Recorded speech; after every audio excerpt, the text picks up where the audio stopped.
Hello, I'm Kads, and welcome to today's video. So for today, we're going to depart from the normal stream of content for the channel and do one of those top 10 type champions. I am effectively celebrating that I now have over 100 legendaries acquired on my account, but it also gives me the opportunity for you guys to tell you how I use some of these champions and why I think they're so good. So we're going to talk about my top 10 favorite legendaries on my account, but to keep with the free-to-play theme of the channel, we're going to divide that in half and do 5 that are free to obtain, so fusions, daily login rewards, etc., and then 5 that I've just acquired from shards. Now before we get into the nitty gritty, I kind of wanted to share with you guys some cool stats, at least I think they're cool, about the legendaries on my account.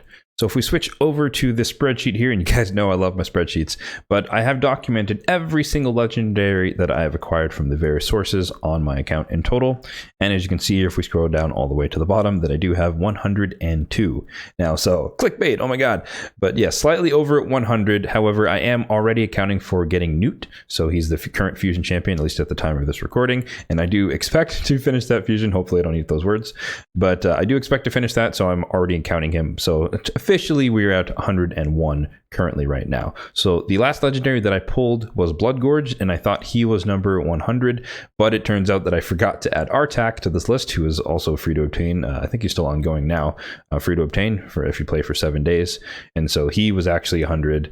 Bloodgorge was 101. So what these two columns are, if we scroll back up to the top, you can see that I have it divided by free/fusion champions. So once again, fusions, fragment summons, etc., but also just champions that are given to us for free via daily login rewards and other such things, versus ones that are pulled from shards. And the third column is whether or not they are a dupe, which we'll get to a little bit later. But the main thing to note here is that it's kind of nearly evenly split as far as how many that I've acquired from each of the sources.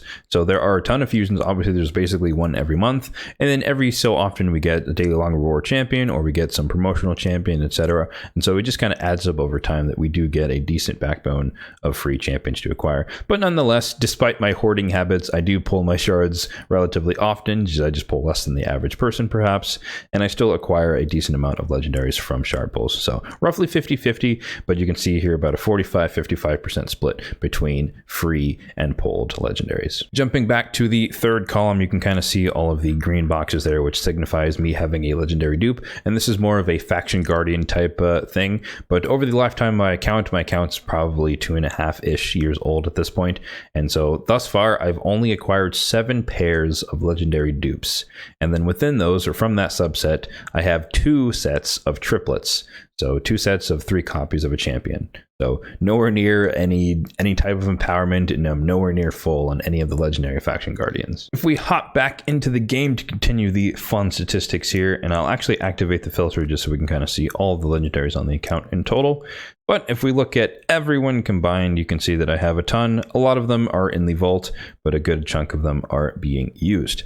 So additional stats here are that of the legendaries that I have, 102 or 101 physically, 50 of them are 6-starred, so about half of them are actually used in some form. The rest of them are sitting in either one of the vaults. If you add in the legendaries that are in the 6-star queue, meaning I haven't 6-starred them yet, but I do plan to do so in the future, namely Mashald, Riho Bonespear, Eric's, and Nogdar the Headhunter, that would bring the total to 54 legendaries on my account that will be 6-starred eventually. And the last stat, let me actually deactivate the filter for this one just to make it a little bit easier to see, but definitely love that feature. Thank you very much, Plarium. But the last stat is that from all the champions legendary that are used on my account and 6-starred, only 37 of them are actually fully booked. And so that means about 80% of the ones that are 6-starred are being booked, or about just over 1/3 on my account in total are actually booked. So maybe that gives you some insight as to why I chase legendary tomes as much as I can, because even though I have this many legendaries, I can basically only use about 1/3 of them just because of the shortage on legendary tomes. So with these stats out of the way, now let's get into the lists themselves. And once again, I'll reiterate that these are my favorite champions, not objectively the best champions on my account per se. These are just the ones I like to use the most. So starting off with the free/fusion side of the house, in no particular order, we have Gaius the Gleeful. So he was a former fusion champion, and he's one of the most fun bombers in the entire game. For those who don't know, on the A1, just attacks one enemy 2 times, double hitter, but he can also get an extra turn if he does kill someone. He does have relatively high multipliers on all of his abilities, including this one, so he can be built for damage, but as we'll see, that is not how I opted to go.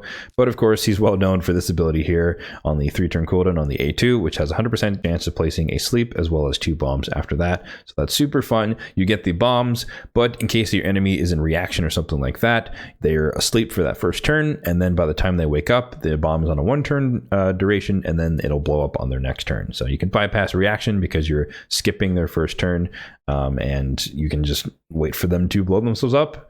But it also works well with his passive, because if for some reason they counterattack or something, or they resist the sleep and they kill him, then they just blow up the bombs on themselves anyways, and it's spectacular to watch, and it is so fun and so funny. But if you're a little bit impatient as far as waiting for the bombs to blow up on his A3, you can also just decrease the bomb duration or detonate the bombs on a target, single target, and it also ignores swift parry, which makes it really good for that pesky Skull Crown or Leo that kind of survives the first detonations. You could just come in there when they're 1 HP, A3, and it just kills them. So how did I build my Gaius the Gleeful? So if we look at his total stats, we got 32,000 on the HP, 7,000 on the attack. Bombs scale with the attack of the bomber, and so the higher the attack, the more damage you deal from the bombs. 254 speed, so I did build him relatively quick. Minimal crit rate, literally the base rate, because I do not want him to crit at all because of the Resurgent Mastery, because he might have a chance to accidentally remove one of the bombs, which is a significant amount of damage loss. And obviously we're focusing accuracy as well, so 611. So I built him this way, triple perception set, because he is predominantly an arena champion. So I want him to have as high attack as possible. I want him to go relatively fast because he's speed tuned with some of my other champions who have increased accuracy. And then I do want him to have as much accuracy as possible so that he can stand alone on his own with 611. But if I do run increased accuracy, particularly for like Mithralas and stuff like that, he'll have effectively around 900 accuracy. And so he can just do that, be that much more effective against even the highest resistance targets. I'm not going to show you every piece of gear on all of these champions, but I do want to highlight a few of the highlights from some of these champions in terms of the gear quality that they have on them. Namely, for Gaius, I do want to showcase his little banner here, which has speed and attack on an accuracy banner, 6-star, so exactly what he needs. The reason the speed is not glyphed is because he is fast enough for what I need relative to my buff strip champion, Rian the Conjurer, who places the weaken, which also increases bomb damage. So if I needed to change gear around and he needed to be faster, then this is the first place I would go to keep the speed tune. The only other notable piece is this lovely, lovely pair of gloves here, which are attack percentage. Again, we want the highest attack to scale with the bomb damage, but it has a triple accuracy roll as well as a speed roll, 6-star, and a little bit of bonus HP to help keep him alive because he has no survivability whatsoever. As far as blessings go, I do have Lightning Cage on him, and I didn't acquire this from the soul stones. I saved up the essence and I purchased these, the 2-star, so getting him that extra attack. But also Lightning Cage is just useful because I typically do run him with my Nekhret. I am a Nekhret abuser, and so it has a chance to just keep all the buffs on him in case there's a Madame Saris or something like that, or a Sathalia. For the masteries, I did go down the offense tree and the support tree. I don't really care about finishing the offense tree because, again, I'm not building him to do damage. That's not really the concern, and actually it's the opposite of my concern because I don't want to proc Resurgent like I said earlier, but I do want the extra attacks, and so that's the only reason we go down that tree at all. And then I did come all the way down to Eagle Eye for the extra accuracy because, again, we were prioritizing speed and accuracy. Next on the list, we do have probably one of my most favorite champions in the entire game to use. I use them in so many different areas, and that is Hurndig, another previous fusion champion who's super strong, really great at clearing waves as well as killing some of the bosses in the game. So why is he so good? Why do I like him? Predominantly, he does have decreased defense AoE on a 3-turn cooldown. Decreased accuracy is also a nice bonus, but he also has getting an extra turn on the A1, and that reduces the cooldown of the A3 by 2 turns if it kills someone, so he can reset himself and just keep snowballing and keep killing enemies one by one.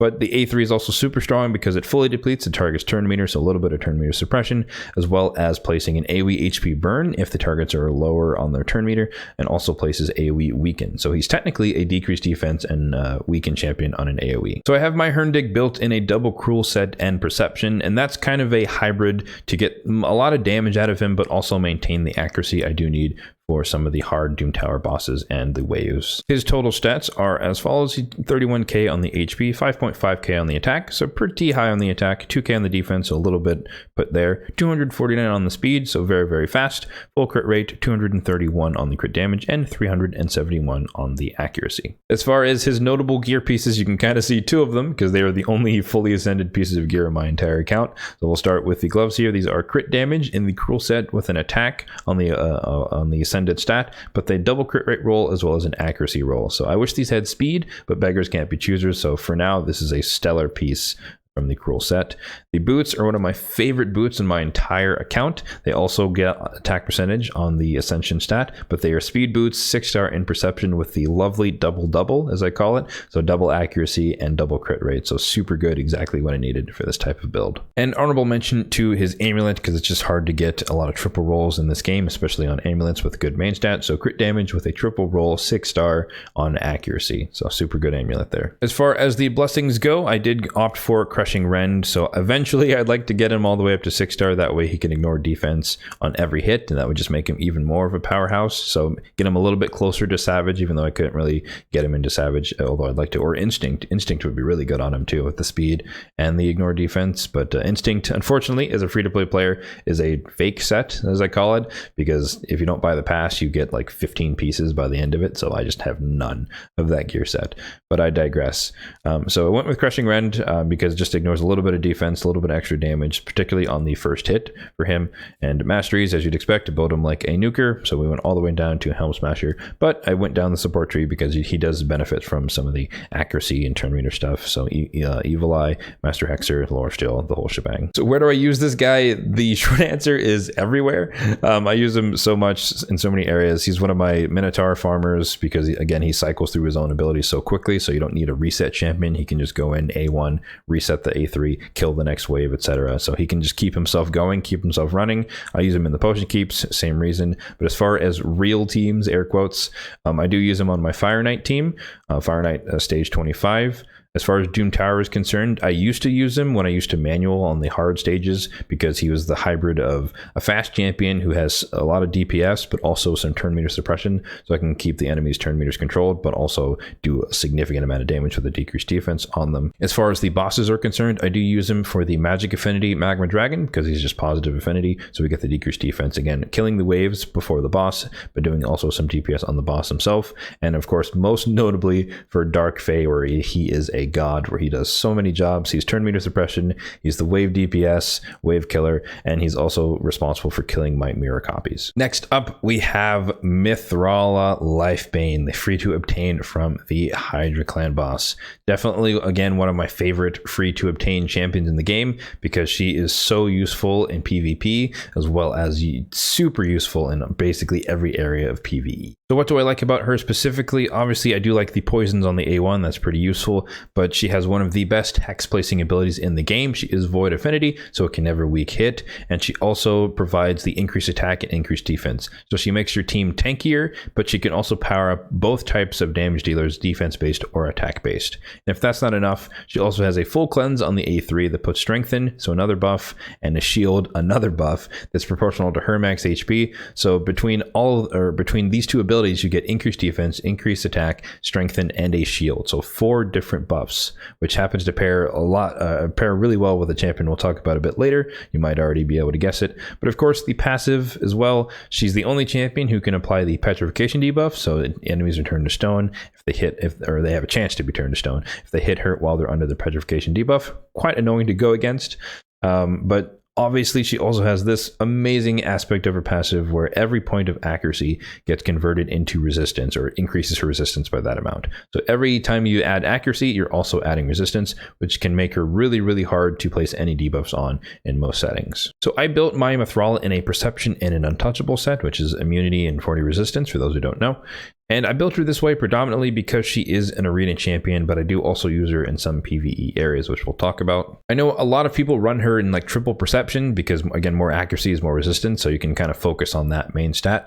But I was preparing for all of the annoying champions who are typically ran in CC sets, so stun set, provoke set. So you got your Tormund, your Ukos, your Hegemons and stuff like that, because it doesn't matter how much resistance you have. If you get stunned by a stun set, you get stunned. And so I wanted to at least have 2 turns of immunity to avoid that. I built her this way prior to the addition of Stone Skin in the game, and so objectively that could be better in terms of doing the same thing, but also getting a decent amount of bonus stats. But personally, I hate Stone Skin, and I will use that word, and I refuse to use it. And maybe that's a subject for a different video, but I don't use Stone Skin at all, so I do have her. I did keep her in Untouchable. The other benefit is that since I have immunity, I can't get bombed. So if you have an Astrolith who has irresistible bombs, or like I mentioned earlier with Gaius, you have increased accuracy on a bomb champion, you can still pass even Mithrala's passive if you have enough accuracy overall. So she could still get bombed, particularly if she's in Stone Skin. You can just blow her up before she even gets a turn, and it's just GG's. So having the immunity instead of that prevents her from getting CC'd from the sets as well as bombs. So for her build, total stats are 60,000 on the HP, processing 61k, 4.4k on the defense, and her damage is also based on defense, so that doesn't hurt to stack that up.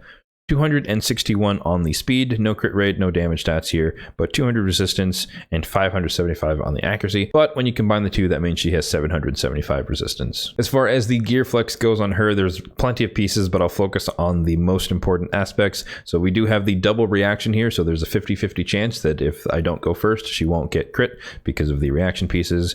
And so we have the banner here, reaction accuracy on the main stat with double defense, single HP, and a single speed roll, so super good stats for her. On the amulet, one of the few pieces that are a quad roll, so I have quad accuracy on her with a good glyph as well, and again it's a reaction amulet that is defense. For the primary gear pieces, I'm sure everyone's been there where the hardest thing to get in any 4-piece set is a good bottom piece, and that is what I have here. So defense, great main stat, maximum speed roll for the double roll with accuracy and a little bit of HP. Obviously, I would have preferred if this was also a triple-double or a double-double between the speed and the accuracy, but beggars can't be choosers, and this is a stellar piece nonetheless. Other notable things are the shield here that has every stat you could ever want. So we have a speed, we have accuracy, it's flat defense because it's a shield, HP percentage, as well as some resistance. So one of the perfect pieces to go with the Untouchable set. And then the helmet, of course, one of the few pieces of 6-star double-doubles. So we have accuracy and speed combined in perception. As far as the blessing goes, this is another one that I've purchased over time with the farming of essence. So we went with temporal chains because it just kind of reduces the speed for the enemies who buff, and we are definitely in a buff meta, so this kind of helps.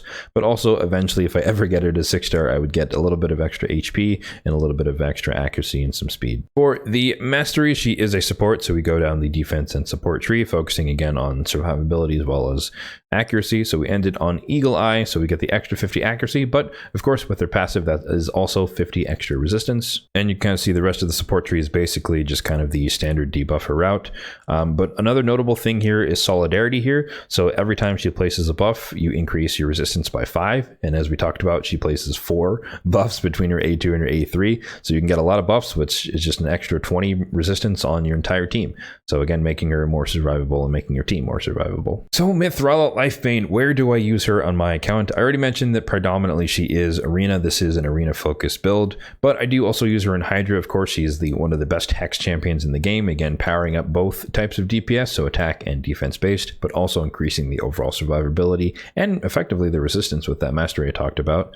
But I do also use her in Iron Twins because it does have a very, very high accuracy ceiling, and her aura here, as you can see, is 80 accuracy in all battles, which is basically a 5-star banner, so that just reduces the overall accuracy requirement for all the champions on that team. But also, since she has such high resistance, she is one of the few champions that can basically never get the debuff from the Iron Brand debuff from the Iron Twins. Next up, we have probably one of the most hated champions as far as YouTube content is concerned, and that is Ninja. Hated because of his exclusivity and basically never being able to obtain him again. But nonetheless, I was playing at the time, and so I do have my Ninja, and I do absolutely love to use him. He is a boss killer. So Ninja is, of course, most known for the A2 here, the Hellburn attack, where it's 3 times at random, but against a boss, that's just 1 target, so he hits them 3 times. So he places and activates HP burns that are on the target, and he can do both at the same time, so it'll place it and activate it in 1 hit if there are no burns on them. And if there are burns, then you'll have 3 activations. And then, of course, his A3 here can place an AoE freeze if they're just regular mobs, but if it's a boss, it will decrease the cooldown of Hellburn by 1 turn, so you can really help them cycle back into activating more HP burns. It's also notable on the passive, he does get a lot of better stats the longer a battle goes, the more he cycles through his entire kit, but you can only really see that in like Demon Lord Clan Boss or Hydra, the longer fights in the game. So as you can see, I have mine built in Relentless and Perception, and Relentless is super good on him because it helps him to get more turns, which helps him cycle more through the HP burn. So overall, he just adds a lot more damage to any team you put him on. And his total stats are as follows. So 41k on the HP. We do want him to stay alive to be able to do that, but we don't want to sacrifice all damage. So 3500 on the attack, 214 on the speed, full crit rate, and 234 on the crit damage with 355 accuracy. I know he's very popular nowadays in a regen set, particularly to duo the Sand Devil with Godseeker and Eerie, but I personally wouldn't want to hemorrhage my ninja in that way, just because I think Relentless is just so much better on him for more areas in the game than just keeping him to that type of build in that area specifically. As far as the gear flex, he doesn't have that amazing of gear because Relentless is hard to obtain, but nonetheless, he does have some of my best Relentless pieces on my account, and you can see by the gear ascension here. So we do have attack percentage on the boots that are speed and 6-star with double crit rate and some attack, and the gloves are one of my best Relentless gloves, at least, not my best gloves on the account, but they are also attack percentage with the ascension, crit damage with speed, crit rate, and accuracy. For the blessing, it's kind of a no-brainer. We went with Brimstone, and I don't really intend to get this much higher because HP would be nice and the accuracy as well, but 1-star is more than enough for what I need just to land it occasionally on a couple of Hydra heads or something, or on the boss that he's killing, and it'll kind of do the job. For the masteries, we kind of went with a little bit of damage and a little bit of debuffer status, so we are coming all the way down to War Master as the T6, getting some of the masteries that help him reduce cooldowns, cycle of violence, a little bit of health healing with life drinker there, and we do come down to a sniper for the A1, decrease defense, as well as Master Hexer to extend the duration of the HP burns. So where do I use my ninja? I use him everywhere I possibly can. So he's actually on my brutal Demon Lord Clan Boss team, and the reason I have that separate from my Ultra Nightmare is because there's always that pesky mission every couple of days where you have to use a rare, and my main team doesn't have a rare on it, so I made a sub team that I know I always do brutal at least once a day, and so the rare will be on the brutal team, and he's on that team just to make it faster because he just kind of blows up all the burns and does a bunch of damage quickly, and I can just exit out really quickly. As far as some of the main teams I do use him on, he's on my Ice Golem team at the moment because, again, activating HP burns and also freezing the waves, so a little bit of CC. I do use him in Fire Knight as well, same thing. A little bit of CC for the waves, but also just kind of DPSing down the boss with the HP burn activation. I use him currently in Iron Twins. I don't intend to do that forever because, as you can see, he doesn't have high enough accuracy for that type of fight, and he's also not as survivable as who I plan to use in the future for that fight. I do use him also on my Sand Devil team. Again, it's just quick farm, stage 11. Don't really have to think about it. I just have a lot of DPS there that kind of do a bunch of work. I used to use him for hard waves, kind of like Hurndig, as well when I used to manual the waves because AoE freeze again is very useful, and the HP burns delands kind of do a little bit of chip damage as well.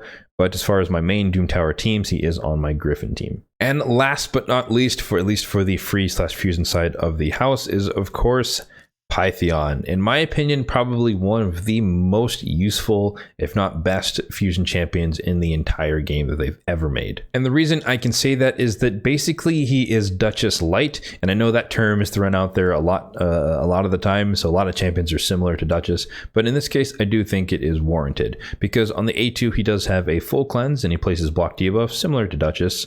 But it's also a pretty massive heal if your allies have debuffs on them. The A3 is also super strong because it is a pure revive, meaning he's not going to waste it if allies are not dead, like Uko and Ursula the Mortar and other such champions. So full team revival with 50% HP, 50% turn meter, as well as a big version of strengthen, so they don't just fall back down immediately. And the other Duchess-esque aspect of the kit is on the passive overlay, where you receive 5% less damage, stacks up to 25% for each buff on your allies. So Duchess's passive is more basically a built-in stalwart set where you take 25% damage less from AoEs.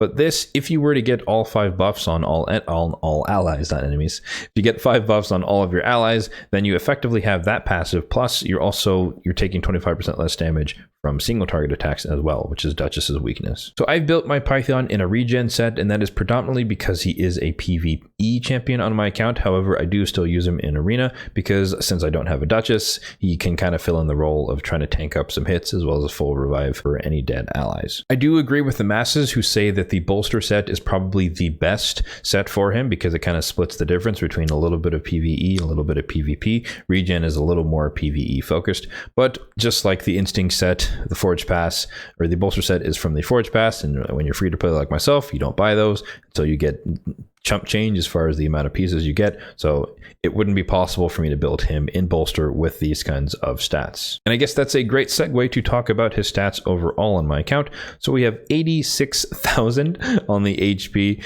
just under 3k on the defense, pretty fast at 254, and a butt ton of resistance, so 545. So his gear pieces aren't that amazing overall. It is just regen. There's just a lot of speed, resistance, and HP type stuff. But I guess it's worth noting that he does have a reaction ring, so 25% chance when he's attacked before his turn to not get crit, and it is HP with HP, a double HP roll and a defense roll. So really synergistic ring that kind of splits the difference between giving him survivability stats for PvE, but also a little bit of reaction for PvP. As far as the blessings go, I used to have him in polymorph, but now since that change is active and you need accuracy to place it, you can see that I literally have zero accuracy on him. The 80 is from the Great Hole, so he will never land it on anyone. So I opted to I switched to Ward of the Fallen, so a little bit of extra tankiness, at least from the first hit of major damage, but it also does give him a good amount of HP. For the masteries, he is a support, so we are focusing on the defense and support tree, and you can see a heavy bias towards the defense tree, but we do end with Unshakable, so extra resistance, just again to make him more resistance tank, so he can come back around and cleanse. But we do also go with the healing masteries as well in the support tree, ending with lasting gifts, and notable again for solidarity, he only has one buff, I mean I guess two buffs if you count the strengthen when they revives people,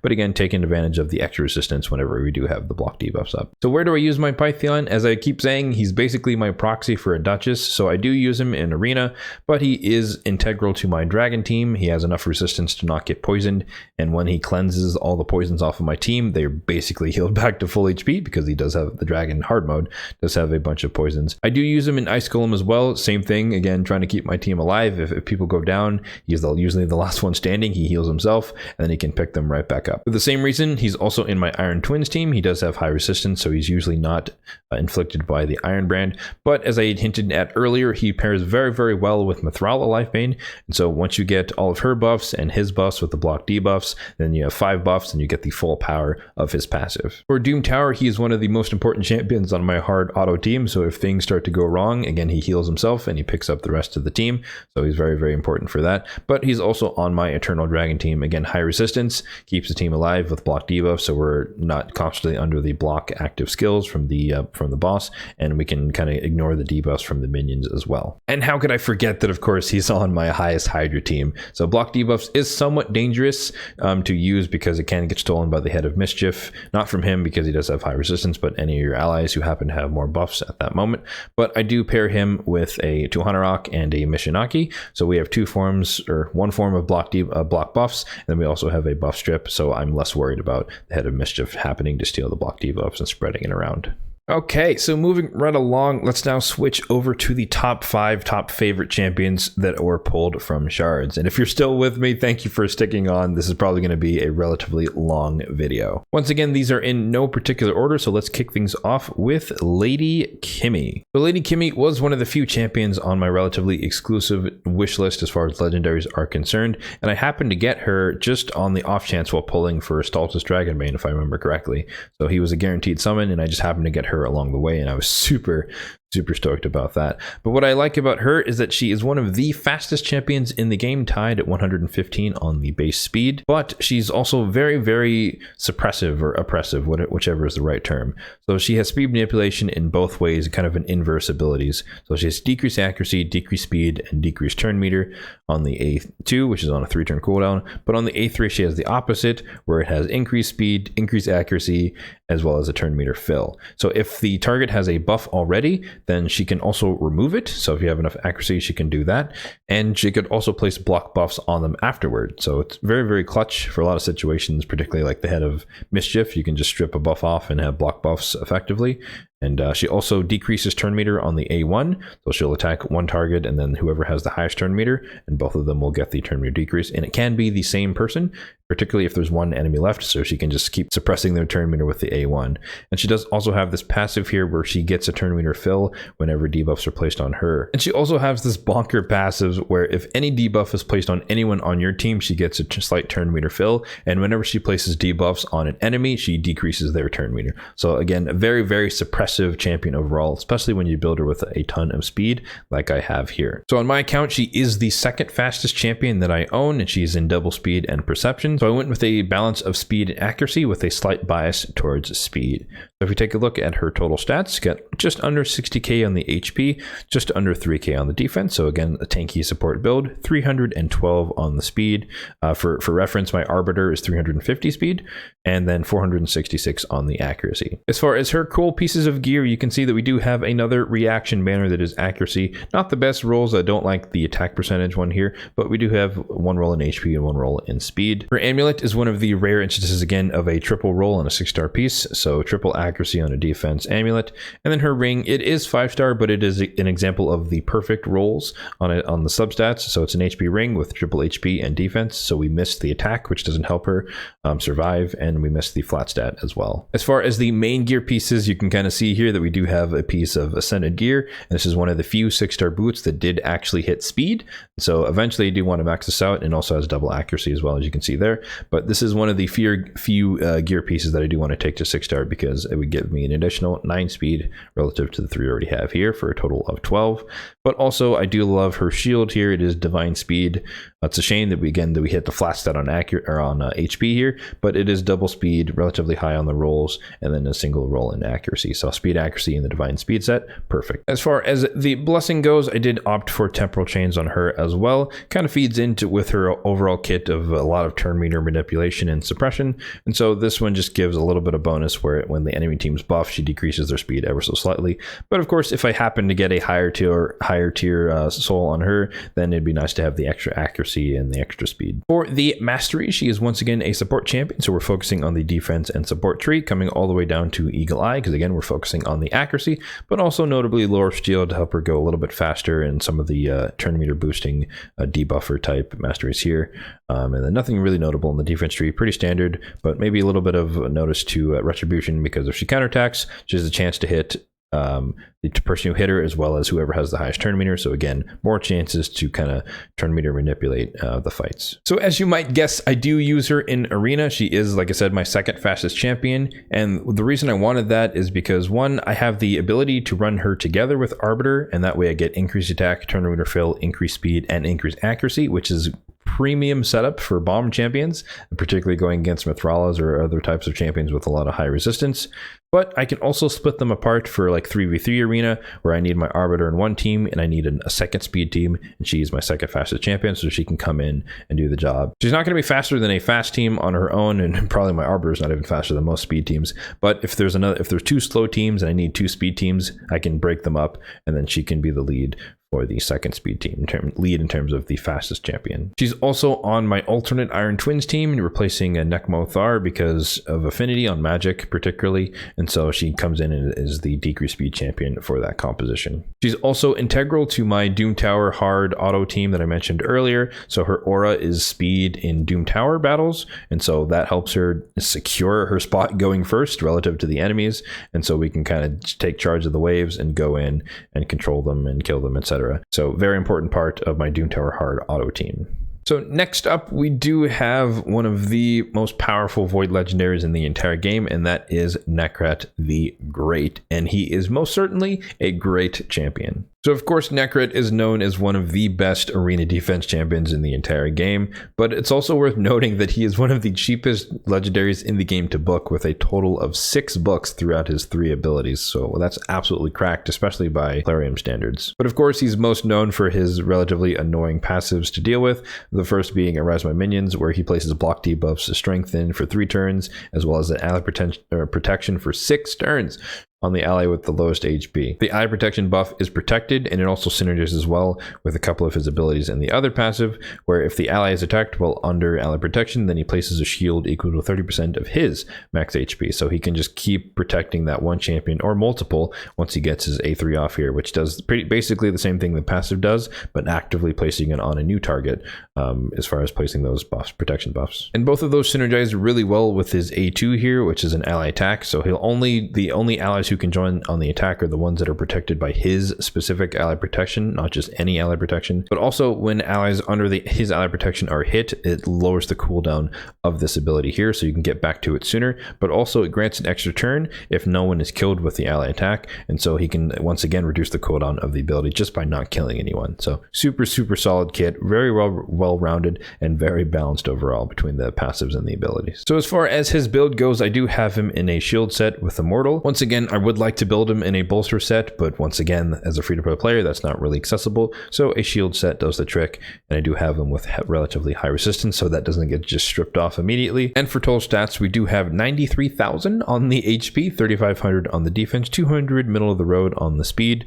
We don't care about his damage, and then 537 on the resistance. His overall gear pieces are not that much to brag about, but I will mention that he does have a reaction banner here that is resistance with a double speed roll, with a single speed roll, and HP and defense. So the perfect ring to synergize well with his arena focus. For the blessings, just like Pythion, I used to run him in polymorph, but as you can see, he literally has no accuracy, same problem as Pythion. So we are testing out Life Harvest because it does give me useful stats with the HP, resistance, and the speed. And as you can see, he is 3-star. I did not pull this one. I've saved up the essence and purchased this to 3 stars, and eventually I would like to get him to 4 for the extra resistance and the HP. But I'm kind of just trying this one out and seeing how it goes, because we are in a very heavy reviver meta, so it is kind of neat that he also gets the survivability stats, but also decreases their max HP by 20% every time they're revived, and so they're just that little bit easier to kill once they come back to life with the Duchess or the Pythion or whoever people use nowadays. For the masteries, he is once again a support champion, so we did go down a little bit of the survivability tree. He doesn't really do any healing. He heals himself because he does have Immortal, and if he had Bolster, he'd heal himself even more. But Lasting Gifts was mainly the target there for the support tree, and then we did come all the way down to Unshakable. I should probably finish him out, and if I was going to do that, I would come down to Cycle Revenge, just a little bit of turn meter fill every time there's, or not every time, but half the time when there's a crit. Nekhret is an arena specialist, so it is no surprise that is his primary use case for me. I don't really use him in any PvE content. So Arena Beast, that's what he's good at, and that is what I use him for. So next up, we do have another one of my favorite champions in the game to use, and that is Nekmo Thaar. Super fun. I technically don't use him in a ton of areas right now, but he's nonetheless very fun to use overall. And that is because he's kind of like Lady Kimi in that he has a lot of turn meter manipulation. So on the A2, we have decreased speed and leech. On AoE, super strong pair of debuffs there. But if that's not enough for you, he has increased speed, turn meter fill on all allies here on the A3 on a 4-turn cooldown, but it grants him an extra turn. So he usually kicks off with this ability and goes right into the A2. So he's always guaranteed to hit. And then both his A2 and the A1 are AoE attacks, so really good and in control sets, as we'll see in a second here.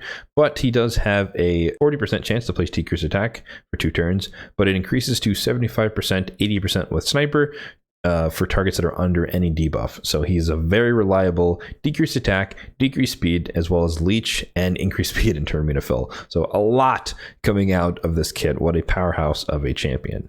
If that's not enough, he also has the passive here where he fills his turn meter by 5% every time a debuff on the enemy is removed, transferred, or expired. And so in the case of Hydra, which is one of the areas I use him the most in, when the Head of Decay just does a full cleanse, he basically just gets a turn, like just instantly afterward, because there's so many debuffs being ripped off, it just fills his turn meter. So for stuff like that, when enemies do any type of cleanse, he gets a ton of turn meter. Super fun. And again, getting him more turns gives him more chances to fill a turn meter and place the decreased speed in the leech and kind of keep the team running. So speaking of the control sets, I do run mine in a provoke set, formerly the taunting set, and sometimes I might use those terms interchangeably, so I apologize.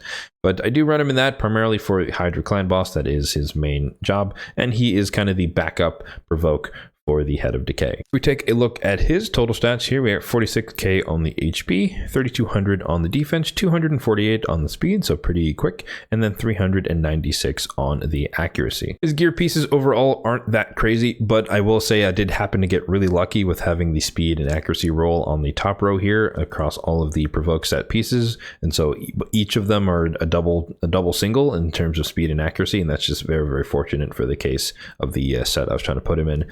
But yeah, it was a struggle to get a bottom piece, believe it or not, and I kind of settled for this one. You can see it's not maxed out because this is not going to be his final form, so to speak. So I'd like something with speed and accuracy. HP percentage is just a good main stat, and so his HP would be slightly higher if this was higher, but I'd rather get something. I'm waiting for a good piece. Ideally boots, speed boots with the double accuracy roll in the taunting set or provoke set. That would be pristine. For the blessings, I opted for the cruelty. This one doesn't really give me any benefit in terms of overall stats, but it does decrease the target's defense by 1% every time they're hit. And once again, he's always guaranteed to hit because both of his abilities are in AoE, and this one grants an extra turn, so he either goes into this or this. And so he's always attacking all enemies, and so he's just slowly but surely reducing their defense with the cruelty blessing. For the masteries, we're definitely going the debuff route, and so we end with Master Hexer and Sniper here in the support tree. Of course, the turn meter boosting ones, Lore of Steel, and Cycle of Magic, just for that rare chance to get an extra, reduce the cooldown of like the A3 or the A2, just to get a little bit more out of him. And of course, we come all the way down to War Master for the offense tree. So as I mentioned, he is predominantly one of my Hydra champions. He is on my best team on my account, but I do also use him in Iron Twins because he does have decreased speed and decreased attack, and the Leech as well. So very, very powerful abilities to kind of help my team stay alive and survive. So next up, we do have one of the best single target nukers in the entire game, and that is of course Rotos, the Lost Groom.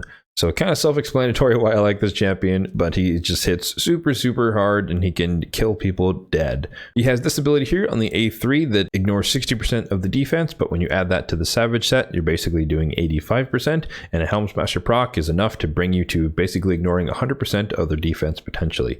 And if you kill someone, which you most likely will, then he gets an extra turn and he can go right into the A1 or the A2. The A2 is very, very powerful because it starts stealing max HP from enemies, and it's on a 2-turn cooldown. And eventually, if you steal enough max HP, then you can start blocking revive with the A3 here. The A1 is also useful because it hits decently hard, but also has a chance to place decreased defense. I didn't focus accuracy in this build, so that never happens, but it is a nice little bonus.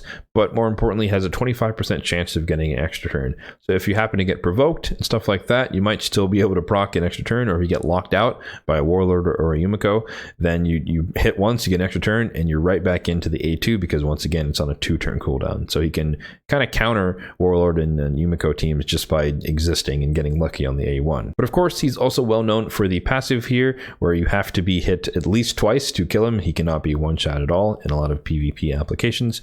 But it's also worth noting that all of his abilities scale off attack and HP, and he does give himself more HP, particularly with the A2. And so you can kind of build him with a mix of attack and HP, and you're still going to get a lot of damage out of him. I'd say in the early game, typically people who are lucky enough to have a Rotos focus more on the attack side of things, but as you progress more into the late game and the end game, you definitely want to try and get as much HP as you can, because the tankier he is, the harder he is to kill, and the more damage he does overall over the course of the fight. So as you might guess, I do have my Rotos in a Savage set. He is a damage dealer, and total stats overall are 41k on the HP, so I try to get as much as I possibly can.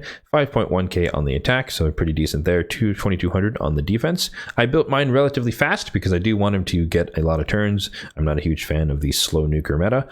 Full crit rate, of course, and 229 on the crit damage. Don't care about the accuracy or the resist. As far as the gear flex goes, he doesn't really have anything that amazing on. It's just kind of whatever I can get. But I will say the banner is pretty nice overall because we have a triple speed roll on an attack banner with attack roll as well as HP. So again, focusing on what he does best.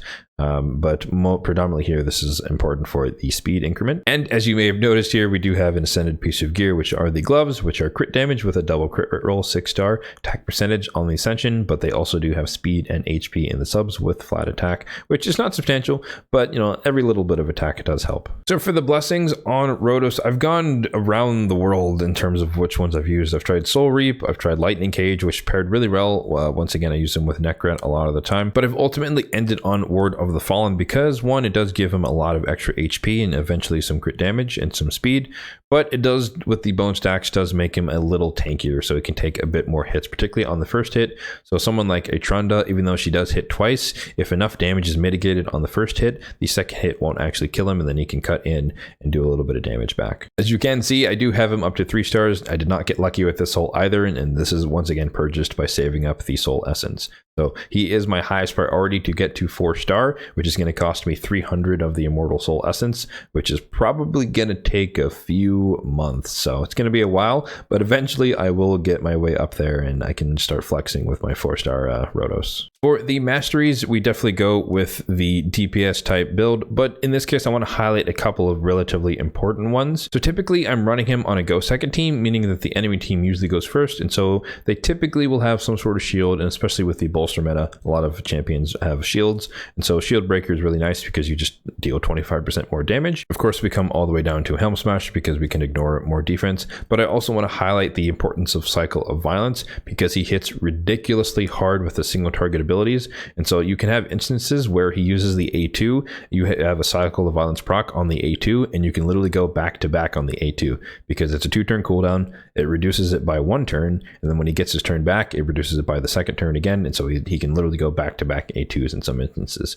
So this is a very, very powerful mastery on him in particular because he hits so hard, and he has a really high chance of hitting the damage threshold to proc this. And of course, we had to come all the way down to Retribution because him with the counterattack, especially when he's going to get an extra turn, it can prime the target to just be dead once he actually does get that turn from the passive. So it goes without saying, obviously, I use my Rotos in the arena with the Savage build and whatnot, but believe it or not, I do also use him in a little bit of PvE. He's on my Sand Devil team for stage 11. Again, he's a really high DPS single target nuker, and so he can kind of do a lot of damage on the Sand Devil on the low levels at least. But believe it or not, I do also use him in the Doom Tower, specifically on my Celestial Griffin team, because once again, he does hit pretty hard and the boss is a single target, and he does also help kill the waves just to help speed that up a little bit. And rounding us out today as far as my favorite champions to use, we have Tomb Lord. So Tomb Lord is a very, very powerful champion who has honestly aged extremely well over the course and progression of the game. He's basically an improved version of Stag Knight. He's better in some ways and he's worse in some ways, but I think the benefits outweigh the decrements. So they both have decreased speed on their A1s, but Stag Knight has a double hitter, whereas Tomb Lord has a triple hitter, so that's a little bit better for Fire Knight. And Stag Knight is a chance to place decreased speed, and Tomb Lord has a 100% chance, or he just places it when the attack is critical. So all he has to do is crit, and you get decreased speed on the A1, assuming you have enough accuracy. They do both have an ability here that can place decreased defense and decreased attack. Stag Knight kind of wins a little bit for me because he has it on a 3-turn cooldown, and with Sniper is 100% chance. But this one is still pretty decent on a 4-turn cooldown, and it's also a contactless debuff, and so you don't have to hit the targets to place the decreased attack and decrease defense. This does also have the ability to deplete the turn meter of a target if they're less than half HP, and then it grants him an extra turn. So effectively, once your targets are near death, he starts to become exactly like a Stag Knight with this on a 3-turn cooldown because of the extra turn. But of course, the kicker and why I do hold him in higher guards than Stag Knight overall is because of the A2, where he can place 4 poisons for 2 turns on all enemies as long as the attack is critical. So it doesn't really work as well against negative affinity matchups, but as long as he's neutral or positive, you're going to get 4 poisons on every enemy on a 3-turn cooldown. So super strong ability there. So fun fact that Tomb Lord has been on my account for a very, very long time. He wasn't the first legendary that I pulled. That honor belongs to Basilius Roanus, but he was one of the earliest legendaries that I pulled. And I started using him long before they buffed him too. If I remember correctly, he either didn't have an aura or he had a really useless one like Resist in Arena or something like that. And then the A2 used to be a 1-turn duration on the poison, so they doubled that, which I did not expect. But the one I did expect was that they reduced this ability from a 6-turn cooldown unbooked to a 5-turn unbooked and a 4-turn when booked. And so he just gets it back a lot sooner, which made him a lot more reliable, a lot closer to Stag Knight than previous. So I definitely have my Tomb Lord built in an all-around type build where he just has perception and the defense set, because his defense is kind of on the lower side, and I focused on the HP to keep him alive, and of course full crit rate because of his abilities that require the crit. And his total stats are as follows. We have almost 52,000 on the HP, 3,300 on the attack, so he's attack based as far as damage is concerned, so a little bit of damage there. 2,300 on the defense, 253 on the speed, so really quick. 101, so full crit rate, a little bit of crit damage, and then 358 on the accuracy. And believe it or not, he doesn't really have any gear to show off. It's just kind of generic, and he has the stats to do the jobs I need, and it's good enough as it is. Mix of 5-star and 6-star. I don't have any blessing on him. I haven't bought the 1-star. I just haven't really seen a need for it based on where he's used currently, but that may change in the future. And as far as masteries are concerned, he does have a triple hitter on the A1, so we did make sure to come all the way down to Giant Slayer. And again, he's a debuffer style, so we come down the right side of the support tree all the way to Master Hexer. So to answer the question of where do I use Tomb Lord, I mean, it's changed over the years. I mean, he used to be in so many teams, and now he's still in a good chunk of them, but it's kind of evolved, or he's evolved out of some of the teams that have gotten better with the quality of my champions overall over time. But currently, I do use him on my new Spider team, featuring some of the new champions that you guys may have seen on my recent shard pull videos.